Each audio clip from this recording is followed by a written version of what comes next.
diversity in Amsterdam. Yeah, 2 years ago we passed the 50%. 53% of people living in Amsterdam don't have Dutch parents.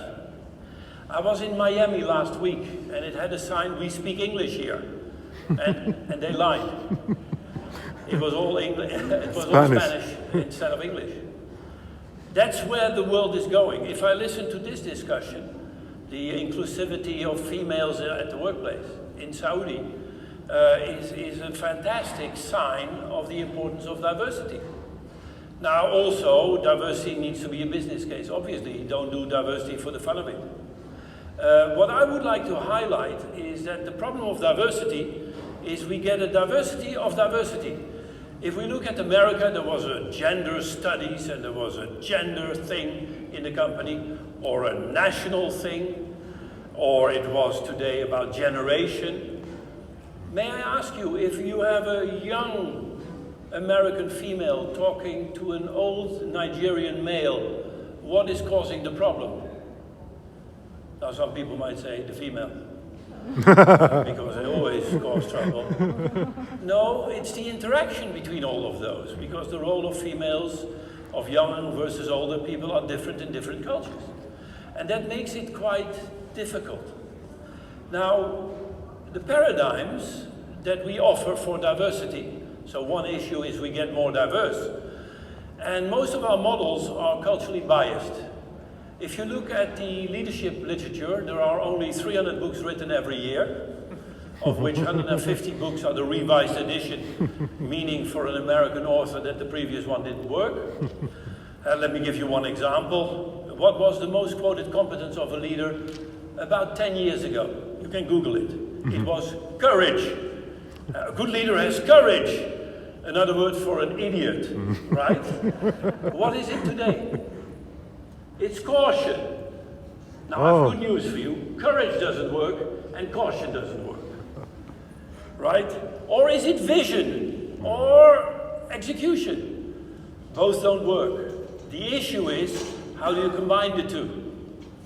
Now if you read a French book on leadership, it's all about, are you male, from Paris, and did you go to the École Polytechnique? Oh, grand patron. And you read a Chinese book on leadership and it's all about yin, yang, mao, fao, tao. And we know this. Now, if you go to China, read the Chinese book. If you go to America, read the American book. But what if your team becomes diverse? If you are in Amsterdam, it's impossible to get a Dutch group. 53%, the majority, is not from the Netherlands.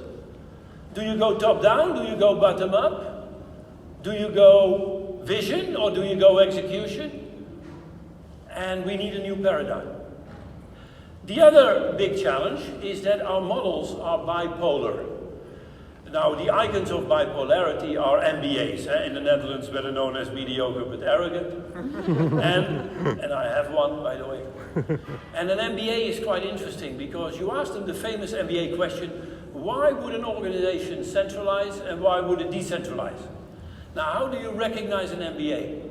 They're ready with the answer before you end the question, because they think there's a correlation between speed of answering and intelligence. And they say things like you centralize for consistency, economies of scale, and you centralize for standardization, and you decentralize for being close to the customer, flexible, agile is the word of today. And I say, fine, thank you for the great lists. Now I'm asking the same question, but I add a condition. First, think. And most of them get nervous because normally that's not part of their education, right? And you know when you have an MBA what I'm talking about. Now, let me invite you, and I'll help you.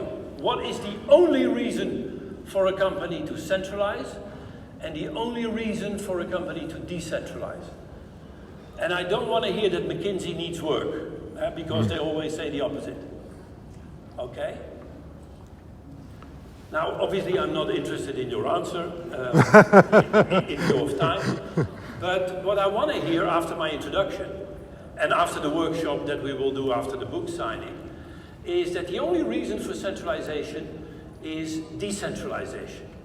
It's not for control. If you're not decentralized, there's nothing to centralize. It's not for control. Right? Yeah. So, What is this? Is this a word game or what is it? Most of our models are bipolar. Let's take our human body. Is it centralized or decentralized? And the answer is yes. We have centralized certain functions to allow for more decentralization. That's not captured by this crap called Myers-Briggs. Have you heard of Myers-Briggs? Yeah. If you score high on thinking, you score low on feeling. Who invented that? Right? It's interesting. Why is my thinking done at the cost of my feeling? Every good leader, like Carl Jung said in his original writing about later what was called MBTI, is that the quality of thinking depends on how you connect it to your feelings. And what do you get? A bipolar questionnaire. Is it A or is it B? Now, there is a lot of bipolarity in our world. It's in politics. Are you Republican or are you Democrat? It is everywhere, and it's not helping dealing with diversity. Because the issue is, how do you combine the two? It's not about male or female. How do you combine the two, the great talents they have, regardless if it's male or female, but talents and the combination of it. And I would like to give you some results of the combination of cultural bias in our models and bipolarity. And that is that our models has led to clients that look like this. And you know these companies, yeah? I've taken off yours, it's too risky. LG is there, oh, I'm so happy, right? Is it Now, 2M or 3M? This is the problem That's of the funny. Western world. If we didn't print heavily more money, inflation will come, don't worry. These companies the were logos. non-existing. Now, what can we do to improve? First of all, let's look at innovation. Innovation is the end result of opposites being combined. I'll come back to that in more detail. Some good reasons why we need creativity and innovation. First of all, where does it grow? You need diverse ideas and perspectives. Secondly, very often innovators are migrants, strangers, foreigners, outsiders. Look at the pockets of innovation. Silicon Valley, you have a little place very close to Stockholm where the Skypes didn't develop, and you got Amsterdam in the gaming industry and smoking. Innovators very often are outsiders, right? Now, thirdly, yeah, that's an academic. It starts somewhere and then spread. You cannot just say, let's be innovative everywhere. Innovation occurs in clusters of diversity and tolerance. And by the way, this is all empirically proven. And finally, innovation occurs between cultures. So what do we do to take advantage of that diversity? Now, first of all, the alternative model. Our models are you German, a rectangle? Or are you from the Middle East, an ellipse? And what we are saying, perhaps we're all human beings. And that is shown by the cylinder. These are the shadows of a cylinder, which is the synthesis between the two parts. Don't forget that most of our models, thinking is okay, feeling is okay, but how do you combine them into a cylinder which makes you human? And the symbol of all this is the spiral that is called dilemma reconciliation. Now this is fairly abstract, I'll get more and more concrete. Now, the alternative for leadership. What have we found in leadership that is beyond culture? Successful leaders, first of all, distinguish a problem from a dilemma. Not everything is a dilemma. A dilemma like individual creativity and teamwork. You need both, but one can bite the other. Global versus local. You need them both, but they can bite, etc., etc. Now, if it's a dilemma, great leaders take advantage of that dilemma. Now, in leadership itself, what is the meta-dilemma? It is leading and serving. So, and I'll come back to that in much more detail, servant leadership is the way to go. How can I enable other people to perform better? Now, innovation. There are many definitions of innovation. I like this most because we developed it.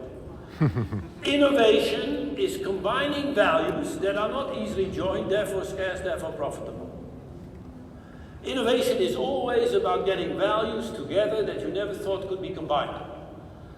So let's take the icon of innovation, our wonderful Apple.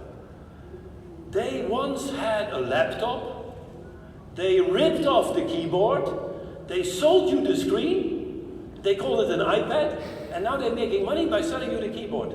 Brilliant! Right? If you break the cable, which only happens 3 times a year, they ask 48 euros for a new cable, produced in China for 22 cents. Brilliant! Very innovative. The gentleman obviously is working with Apple. Now, let us take it more seriously. What has Apple combined that others are still struggling with?